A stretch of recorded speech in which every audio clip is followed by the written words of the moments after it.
Hi, yes, my name is Delane, and if rearranged differently, it spells denial, which I'm pretty sure is the state of mind my mother was in when she saw the pregnancy test.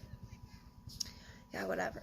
But, anyways, hi, my name is Delane. We're trying to open an office up the road. You've heard of Kirby, the vacuum cleaner, right? Don't worry, you don't have to buy anything. That's my script. I am a canvasser for Kirby the vacuum cleaner. Don't worry, you don't have to buy anything. This script has ruined my life.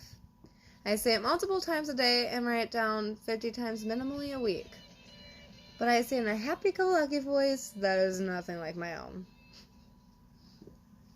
Sometimes I accidentally take the voice home, though. When I call my boss at the end of the day, it's still there.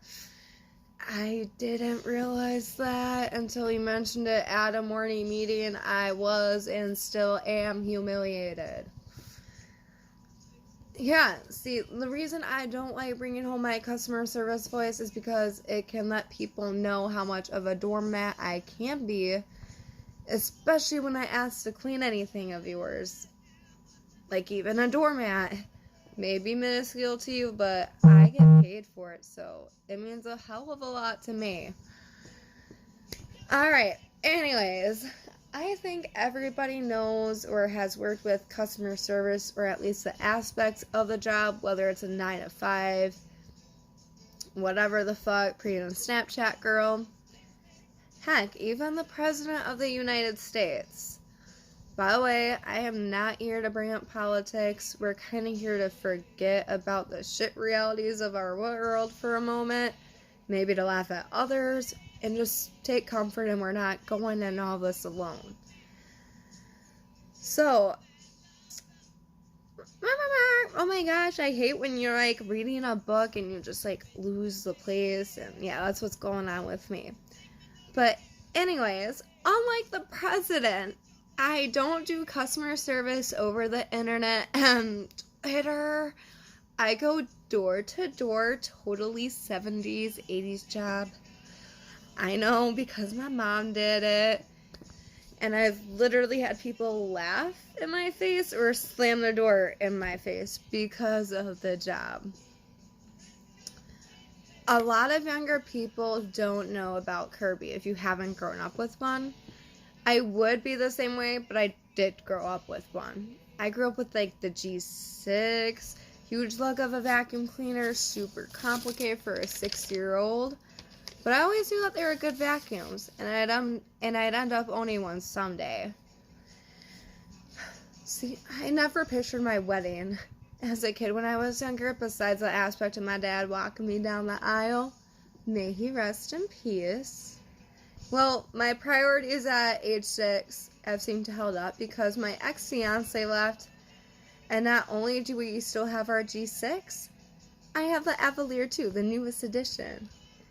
They now have a life expectancy of almost 50 years. And not only will they probably outlive my next relationship by 100%, it could even outlive me. Sorry, I'm lame. So, obviously, out of the relationship game, only brief intermissions for like the past 10 years.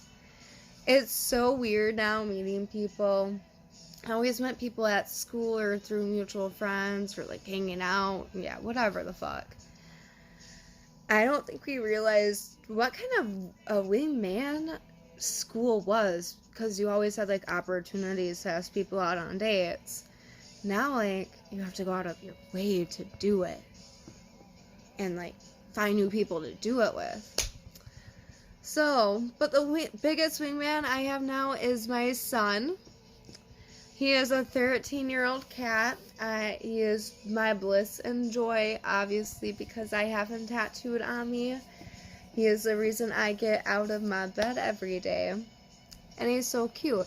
Like, whenever I talk about him, my eyes light up with passion. I could talk about him for hours, but I don't think this is really...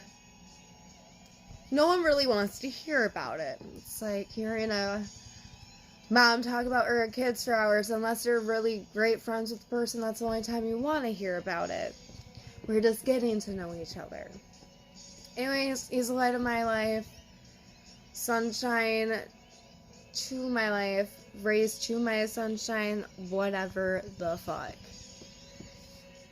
And guys, like, I think guys kind of think, like, that's a cool thing when they get to know me and they see me, like, interact with them. They're like, wow, she feels that way about her cat?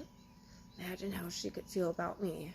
Like, I've had, like, Tinder messages being like, well, I could outrank your cat. And I'm just like, fuck no, you can't. He's number one. Like, hell no. Hell no. I lost my page in the book again.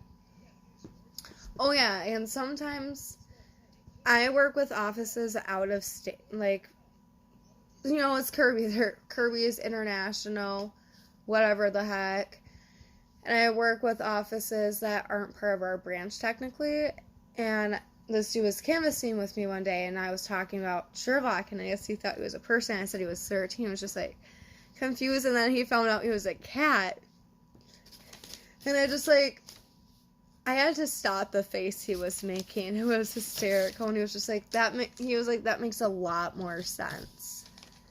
Like, I was making the face of the breakdown that Billie Eilish does in the I'm a bad guy. He was probably thinking, I'm a dumb ass. Oh. Alright, speaking of Billie Eilish, I guess, like, during the last category of the Grammys that she was nominated for, I don't watch that shit. I don't have time for it. I have Netflix and Disney Plus because of Verizon. That's all I watch. But anyways, like, I guess during the last category of the Grammys that she was nominated for, she was seen mouthing, like, please don't be me or something like that.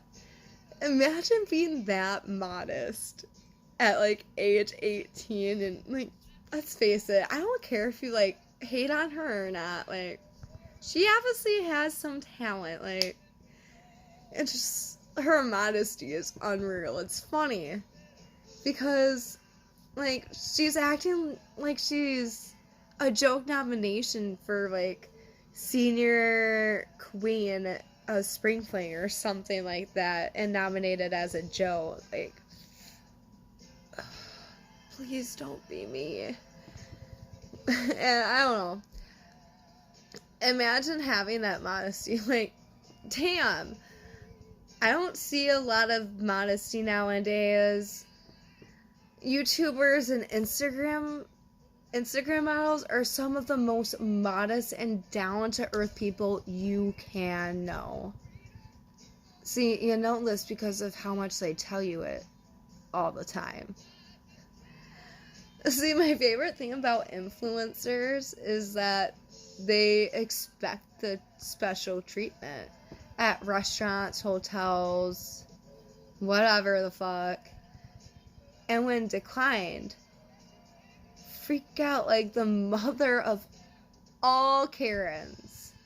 Like, her coupon expired at the grocery store and it's not getting accepted by the 16-year-old cashier, and she's being yelled at like the cashier is the one that holds the power.